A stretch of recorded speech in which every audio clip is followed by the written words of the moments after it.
अस्सलाम वालेकुम मेरे प्यारे प्यारे भाइयों, कैसे हो आप लोग। चलिए फटाफट मैं सीरीज चलाई हूँ भाई, तो वो सीरीज तो पूरी करनी है भाई।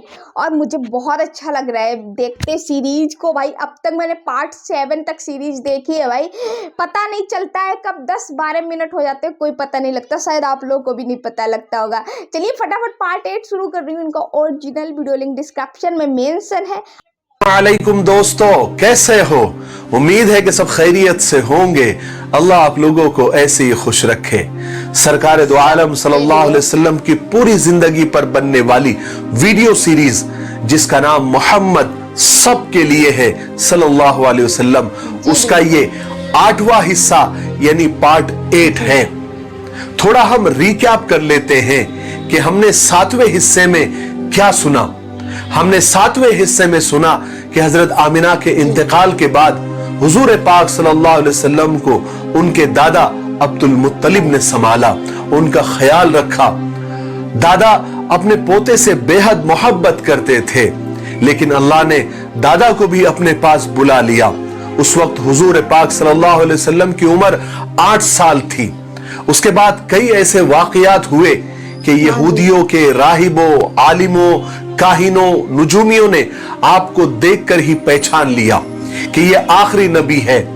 दादा अब्दुल मुत्तलिब के इंतकाल के बाद हुजूर पाक सल्लल्लाहु अलैहि वसल्लम के चचा अबू तालिब के परवरिश में आप सल्लल्लाहु अलैहि वसल्लम आए। आप सल्लल्लाहु अलैहि वसल्लम के आते ही अबू तालिब के घर में बरकतें, रहमतें नाजिल होना शुरू हो गई। चलिए अब आगे सुनते हैं। चचा अबू तालिब भी हुजूर पाक सल्लल्लाहु अलैहि वसल्लम से बेपनाह मोहब्बत करते थे। रसूल पाक सल्लल्लाहु अलैहि वसल्लम अपने चचा अबू तालिब के पास रहते हुए आपको 4 साल बीत गए थे। अब आपकी उम्र 12 साल हो गई थी। आप एक खूबसूरत नौजवान मालूम होते थे। इस थोड़ी सी उम्र में ही आपकी हर बात ऐसी थी जिसे सब देखकर ताज्जुब करते थे और आपकी इज्जत करने पर मजबूर हो जाते थे। आपकी चाल ढाल और आपके तरीके ही ऐसे थे जैसे बड़ी उम्र वालों के होते हैं, तजुर्बेकार लोगों के होते हैं। जब कहीं बच्चे खेलते तो आप भी वहां मौजूद होते, मगर आप साथ नहीं खेलते थे बल्कि दूर से देखते रहते थे। इस उम्र से ही आपकी आदत थी कि आप ज्यादातर खामोश रहते थे, तन्हाई में ज्यादा बैठते थे, न कभी किसी से लड़ते थे, न कभी किसी को बुरा कहते थे। चचा अबू तालिब जब आपकी सब बातें और आपकी आदतें देखते तो उनको बड़ा ताज्जुब होता। यही वजह थी कि चचा अबू तालिब के दिल में आपकी मोहब्बत के साथ साथ आपकी इज्जत भी पैदा हो गई थी। अब चचा अबू तालिब जब भी आपसे बात करते तो इस तरह बात नहीं करते जैसे आम बच्चों से बात की जाती है, बल्कि उस तरह बात करते जैसे बड़े और तजुर्बेकार आदमी से बात की जाती है। उसी जमाने में एक दफा चचा अबू तालिब को शाम का सफर पेश आया। वो तिजारत के लिए एक काफिला ले जा रहे थे। जब काफिले के जाने का और चलने का वक्त आया तो हुजूर पाक सल्लल्लाहु अलैहि वसल्लम भी उनके साथ चलने का आपने इरादा जाहिर किया। चचा अबू तालिब इनकार नहीं कर सके और तैयार हो गए और आपको भी साथ ले लिया। ये मुबारक काफिला जिसमें हुजूर पाक सल्लल्लाहु अलैहि वसल्लम भी शरीक थे, मक्का से रवाना हो गया। रास्ते में ये काफिला कई जगह ठहरता, आगे बढ़ता, यहां तक कि एक दिन ये काफिला शाम की सरहद में दाखिल हो गया। शाम की सरहद पर एक छोटा सा शहर था जिसका नाम बुसरा था। कुरैश के काफिले अक्सर वहां ठहरा करते थे। इस काफिले ने भी वहां पर पड़ाव डाल दिया। जिस जगह इस काफिले ने पड़ाव डाला था बिल्कुल उसके सामने ईसाइयों का एक बहुत बड़ा गिरजाघर यानी इबादत गाह थी। उस इबादत गाह में ईसाइयों के एक बहुत बड़े मजहबी पेशवा, रहनुमा, आलिम रहा करते थे जिनका नाम बुहैरा था। कुरैश के काफिले अक्सर उसी गिरजाघर के सामने पड़ाव डाला करते थे, ठहरा करते थे, लेकिन कभी बुहैरा राहिब ने उनकी तरफ ध्यान नहीं दिया, न कभी उनको पूछा। लेकिन इस दफा हुआ ये कि जब काफिले वाले सुस्ता रहे थे, आराम कर रहे थे, अचानक गिरजाघर से एक कासिद आता हुआ दिखाई दिया। उस कासिद ने करीब आकर कहा कि मुझे आपकी तरफ बुहेरा राहिब ने भेजा है और ये पैगाम दिया है कि आज पूरे काफले वालों को हमारी तरफ से खाने की दावत है, मगर शर्त यह है कि पूरे काफले वाले सबको दावत है और सबके सब दावत में आए, कोई बचने न पाए। काफले वालों को और कुरैशियों को बुहेरा राहिब की इस दावत पर बड़ी हैरानी हुई, इसलिए कि वो हमेशा इस जगह ठहरते थे, पड़ाव डालते थे, मगर कभी दावत तो क्या हालचाल भी नहीं पूछा गया, और आज सीधे खाने की दावत। आज ऐसी क्या खास बात हो गई? बहरहाल काफले वाले यही सोचते हुए और सोचते ही रह गए कि खाने की दावत का वक्त हो गया। सारे काफले वाले बुहेरा राहिब के पास उस इबादत गाह में पहुंच गए, मगर इन काफले वालों ने हुजूर पाक सल्लल्लाहु अलैहि वसल्लम को पड़ाव की जगह पर ही छोड़ दिया, ये सोच करके आप बच्चे हैं, आपको साथ ले जाना कोई जरूरी नहीं है। जब ये लोग बुहेरा राहिब के पास उस इबादत गाह में, उस गिरजा घर में पहुंचे, तो एक कुरैशी ने बुहेरा राहिब से पूछा कि आज हमने एक नई बात देखी है, हम तो यहां अक्सर आते रहते हैं, गुजरते रहते हैं, पड़ाव डालते रहते हैं, लेकिन कभी आपने दावत नहीं की, तो फिर आज कैसे और क्यों? बुहेरा राहिब ने बात को टालने के लिए कहा कि ये सब बातें तो ठीक है, मगर आप लोग हमारे मुल्क में आए हैं, हमारे पड़ोस में ठहरे हैं, तो हमारा मेहमान नवाजी का हक बनता है, इसलिए आपको दावत की है, और कोई बात नहीं है। लेकिन असली बात ये थी, दरअसल बुहेरा राहिब ने अपनी आसमानी किताबों में, अपनी मजहबी किताबों में पढ़ा था कि हुजूर पाक सल्लल्लाहु अलैहि वसल्लम की और हुजूर की आने की बहुत सारी निशानियां उनके दिमागों में थी, उन्होंने किताबों में पढ़ा हुआ था। इसलिए बुहेरा राहिब जानते थे कि इस दुनिया में इस वक्त आखिरी उम्मत के आखिरी नबी आने वाले हैं।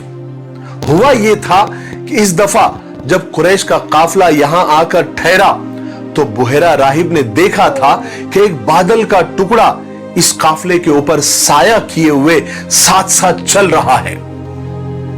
जहां काफला रुक जाता, बादल भी रुक जाता, और जब चलने लगते तो बादल भी चलने लगता। फिर बुहेरा राहिब ने यह भी देखा था कि एक नौजवान जब काफले से अलग हुआ तो बादल भी अलग हो गया और उस नौजवान पर साया करने लगा। जब वो नौजवान दरख्त के नीचे जाकर बैठा तो वो बादल दरख्त के ऊपर भी आकर साया करने लग गया। चूंकि बुहेरा राहिब ने किताबों में पढ़ा था कि जब आखिरी नबी इस जमीन पर आएंगे तो बादल उन पर साया किए हुए होगा, इसलिए बुहेरा राहिब ने अपने इत्मीनान के लिए पूरे काफले को दावत की थी ताकि वो आखिरी रसूल को करीब से देखे और पहचाने। चुनांचे जब काफला उनके गिरजा घर में आया तो बुहेरा राहिब ने काफले के हर आदमी पर गहरी निगाह डाली और गौर से देखा और घूर घूर के देखने लगा, मगर किसी काफले वालों में वो निशानियां नजर नहीं आई। तो फौरन राहिब को थोड़ा शक हुआ, तो उसने पूछा काफले वालों से कि आप लोगों के काफले के सब लोग आए हैं या कोई रह गया है? काफले वालों ने बताया कि हम तो सभी आ गए हैं, सिर्फ एक बच्चा हमने छोड़कर आए हैं, वो छोटा है, कम उम्र है, इसलिए हमने उसको साथ लाना जरूरी नहीं समझा। मगर बुहेरा राहिब ने कहा, आपको मालूम है मेरे कासिद ने क्या कहा था? हमारी एक शर्त थी कि कोई छोटा हो या बड़ा, दावत में कोई गैर हाजिर नहीं होना चाहिए। काफले वालों ने कहा कि हाँ ठीक है। चुनांचे हुजूर के ताया जिनका नाम हारिस था, उन्होंने जाकर पड़ाव की जगह से हुजूर पाक सल्लल्लाहु अलैहि वसल्लम को साथ लेकर आए। लेकिन बुहेरा राहिब ने देखा कि जब हुजूर आ रहे थे तो बादल साया किए हुए आपके साथ साथ चल रहा था। उसके बाद बुहेरा राहिब ने आप सल्लल्लाहु अलैहि वसल्लम के बदन को घूर घूर के देखता रहा। बुहेरा राहिब को आपके अंदर वो सारी निशानियां नजर आ रही थी जो उन्होंने आसमानी किताबों में पढ़ी थी। जब सब लोग खाने से फारिग होकर जाने लगे तो बुहेरा राहिब जल्दी से हुजूर के पास आए और कहने लगे कि मैं आपसे कुछ बातें पूछना चाहता हूं। आपको लात और उज्जा की कसम, ये उनके खुदाओं के नाम थे, उनकी कसम दी, आप मेरी बातों का जवाब दे दीजिए।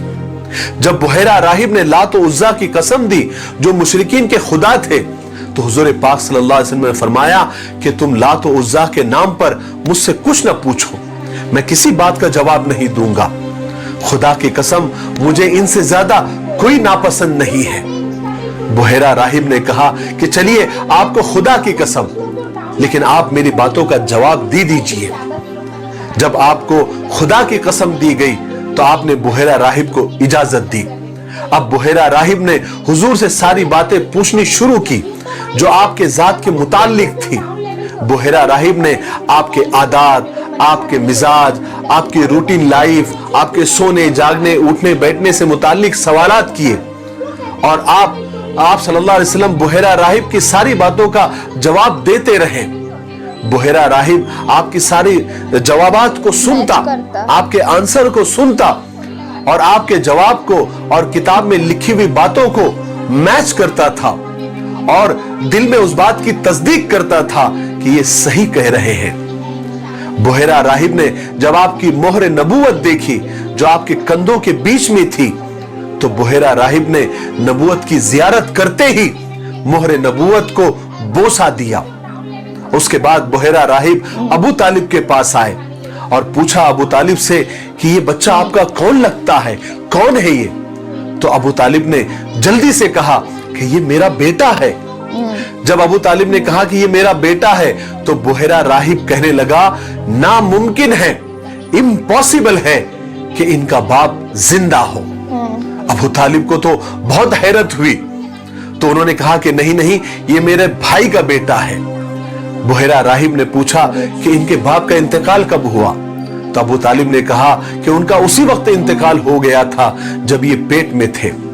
तो बुहैरा राहिब ने पूछा कि इनकी मां का इंतकाल कब हुआ था? अबू तालिब ने कहा कि उनका इंतकाल भी उसी वक्त हो गया था जब इनकी उम्र 6 साल की थी।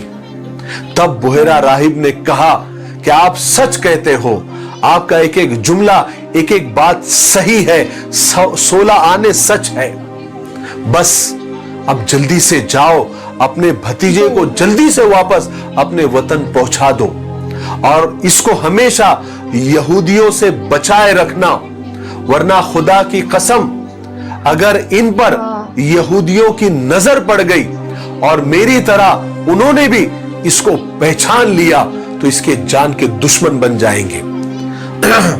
इसलिए कि तुम्हारा भतीजा कोई आम बच्चा नहीं है, ये निहायत अजीम और ऊंचे मर्तबे वाला है। और याद रखो, मैंने ये बात बताकर और ये नसीहत करके अपना फर्ज पूरा कर लिया है। अब जल्दी से इन्हें लेकर वापस अपने वतन चले जाओ अगर तुम इसकी खैरियत चाहते हो तो। बुहैरा राहिब की सारी बातें सुनकर चचा अबू तालिब को भी लगा कि बात तो सही है, बात में दम है, क्योंकि चचा अबू तालिब खुद भी देखते थे कि उनका भतीजा कोई आम बच्चा नहीं है, बल्कि वो बहुत सारी खूबियों का मालिक है। इसलिए वो समझ गए कि बुहैरा राहिब बिल्कुल सही और ठीक कह रहे हैं। इसलिए चचा अबू तालिब तिजारत के सफर के लिए आगे शाम नहीं गए, बल्कि उसी सरहदी गांव बुसरा से वापस मक्का लौट गए। मक्का लौटने के बाद क्या हुआ, क्योंकि वीडियो काफी लंबा हो रहा है, इसलिए हम 8 तक इतना ही। पार्ट 8 में आपको पता चला कि मोहम्मद साहब को बुहैरा राहिब नाम के एक कौन थे वो, क्या बना होता है ईसाई लोग का, वो क्या बोले जाते हैं भाई, भूल गई मैं, वो थे। तो उन्होंने ही पहचाना था मोहम्मद साहब को, ठीक है ना भाई। तो क्योंकि उन्होंने किताब में लिख रखा था किस टाइप से आएंगे, क्या क्या पहचान होगी, वो सब उन्होंने समझ लिया कि उनके ऊपर बादल चल रहे थे भाई। आज के ज़माने में किसी के ऊपर बादल चलेंगे? नहीं। तो भाई ये एक कहते नहीं है, जो हम लोग के नबी होते हैं और पैगंबर होते हैं ना भाई, उन्हीं को ये सब मिलते हैं भाई, शक्तियाँ जिनको बोलते हैं, शक्तियाँ मिलती हैं भाई। तो वही वो जहाँ चलते थे उनके ऊपर बादल छाया करके चलते थे, उनको कोई परेशानी ना हो, दिक्कत ना हो, इसलिए तो उन्होंने पहचान लिया और उन्होंने ये बहुत अच्छा काम किया, नेकी का काम किया, इंसानियत का काम किया कि उन्होंने उनको समझा दिया कि आप इनको लेकर चले जाइए, क्योंकि उनकी बहुत कम उम्र थी। तो इतना ही था भाई पार्ट 8 तक। और आपको कैसी लग रही है सीरीज़ ज़रूर कमेंट सेक्शन में बताइएगा। मुझे तो बहुत अच्छी लग रही है, दिल से बता रही हूँ भाई। और भाई इतने अच्छे से समझाते हैं कि बहुत अच्छे समझ में आती है। मैं किसी को भी मैं इतना सीख गई हूँ कि मैं अपनी लैंग्वेज में भी एक सीरीज बना के तैयार कर सकती हूँ भाई, सच में। और सोचूं कि कर भी सकती हूँ। पहले पूरी सीरीज भाई की देख तो लेती हूँ, देख लूँ। चलिए पार्ट 9 में मिलती हूँ आप लोगों के साथ में, और वेट करिएगा पार्ट 9 का। तब तक के लिए वीडियो को लाइक कर दीजिए, चैनल पर नए चैनल को सब्सक्राइब कर दीजिए। तब तक के लिए अल्लाह हाफिज़।